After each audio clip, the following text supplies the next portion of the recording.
ತ್ರಿಮೂರ್ತಿ ಮಾತುಗಳು ಯೂಟ್ಯೂಬ್ ಚಾನಲ್ಗೆ ನಿಮ್ಮೆಲ್ಲರಿಗೂ ಆತ್ಮೀಯವಾದಂತಹ ಸ್ವಾಗತ. ಎಲ್ಲರಿಗೂ ಆಷಾಢ ಏಕಾದಶಿ ಅಥವಾ ಪ್ರಥಮ ಏಕಾದಶಿ ಶುಭಾಶಯಗಳು. ಇವತ್ತು ನಾವು ಬಂದಿದ್ದು ನಮ್ಮ ಬಳ್ಳಾರಿ ನಗರದ ರಾಮೇಶ್ವರಿ ನಗರದಲ್ಲಿರುವಂತಹ ಶ್ರೀ ಲಕ್ಷ್ಮೀ ವೆಂಕಟೇಶ್ವರ ದೇವಸ್ಥಾನಕ್ಕೆ.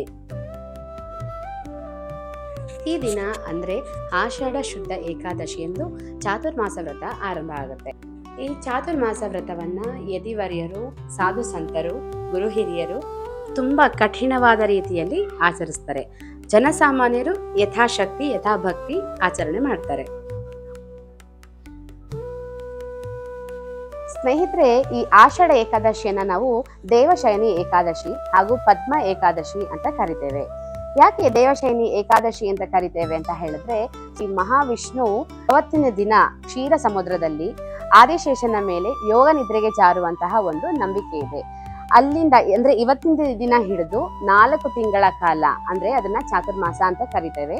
ಉತ್ಥಾನ ಏಕಾದಶಿಯ ದಿವಸ ಅವರು ಮೇಲೆ ಏಳುವಂತ ಅಂದ್ರೆ ಜಾಗರೂಕರಾಗುವಂತಹ ಒಂದು ನಂಬಿಕೆ ಇದೆ. ಹಾಗಾಗಿ ಈ ಅವಧಿಯನ್ನ ನಾವು ಚಾತುರ್ಮಾಸ ಅಂತ ಕರಿತೇವೆ.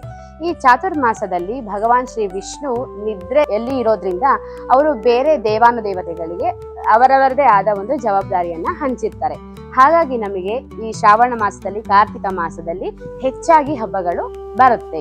ಈ ಚಾತುರ್ಮಾಸದಲ್ಲಿ ಸ್ತ್ರೀಯರು ಅಥವಾ ಪುರುಷರು ಯಾರೇ ಆಗಲಿ ಆಚರಿಸಬೇಕಾದಂತಹ ಕೆಲವೊಂದಷ್ಟು ವ್ರತಗಳಿವೆ.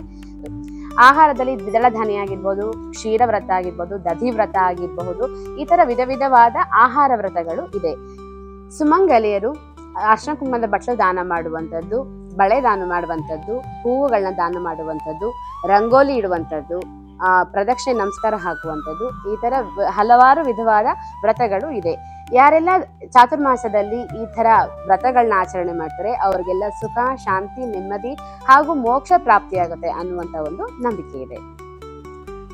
ಸ್ನೇಹಿತರೆ, ಈ ಆಷಾಢ ಏಕಾದಶಿ ಎಂದು ಚಾತುರ್ಮಾಸದ ಆರಂಭ ಆದ್ರೆ ಉತ್ಥಾನ ದ್ವಾದಶಿ ಚಾತುರ್ಮಾಸದ ಕೊನೆಯ ದಿನ ಆಗಿರುತ್ತೆ. ಯಾಕಪ್ಪ ಅಂತ ಹೇಳಿದ್ರೆ, ಚಾತುರ್ಮಾಸದ ಕೊನೆಯ ದಿನದಲ್ಲಿ ಉತ್ಥಾನ ಏಕಾದಶಿ ದಿನ ಸ್ವಾಮಿ ವಿಷ್ಣು ಮೇಲೆ ಏಳುವುದು ಅಂದ್ರೆ ಎಚ್ಚರಗೊಳ್ಳುವಂತಹ ದಿನ ಆಗಿರುತ್ತೆ. ಹಾಗಾಗಿ ನಾವು ಉತ್ಥಾನ ದ್ವಾದಶಿ ಎಂದು ತಾಯಿ ಲಕ್ಷ್ಮೀ ದೇವಿಯನ್ನ ತುಳಸಿ ಸ್ವರೂಪಿಯಾಗಿ ಅಂದು ನಾವು ಪೂಜೆಯನ್ನ ಮಾಡಿ ಅವತ್ತಿನ ದಿನ ಹಬ್ಬದ ಆಚರಣೆಯನ್ನ ಮಾಡ್ತೇವೆ. ಅವತ್ತು ನಾವು ಚಾತುರ್ಮಾಸ ವ್ರತದ ಮುಕ್ತಾಯವನ್ನ ಗೊಳಿಸ್ತೇವೆ. ಉತ್ಥಾನ ದ್ವಾದಶಿ ಎಂದು ತುಳಸಿ ಹಬ್ಬ ಆಗಿರೋದ್ರಿಂದ ಅದು ನಾವು ಕಾರ್ತಿಕ ಮಾಸದ ಅಂದ್ರೆ ದೀಪಾವಳಿ ಹಬ್ಬದ ನಂತರ ಬರುವಂತಹ ಒಂದು ವಿಶೇಷವಾದ ಹಬ್ಬ ಆಗಿರೋದ್ರಿಂದ ನಾವು ಅದನ್ನು ಕೂಡ ಪಟಾಕಿ ಹಚ್ಚಿ ಸಂಭ್ರಮಿಸಿ ಆಚರಿಸುವಂತಹ ಒಂದು ಪದ್ಧತಿ ಇದೆ. ಸ್ನೇಹಿತರೆ, ಶ್ರೀ ಲಕ್ಷ್ಮೀ ವೆಂಕಟೇಶ್ವರರ ಕೃಪಾ ಕಟಾಕ್ಷ ನಿಮ್ಮ ಮೇಲೆ ಸದಾ ಇರ್ಲಿ ಅಂತ ಹೇಳ್ತಾ ನನ್ನ ಈ ಪುಟ್ಟ ವಿಡಿಯೋವನ್ನ ಮುಗಿಸ್ತಾ ಇದ್ದೀನಿ. ಧನ್ಯವಾದಗಳು.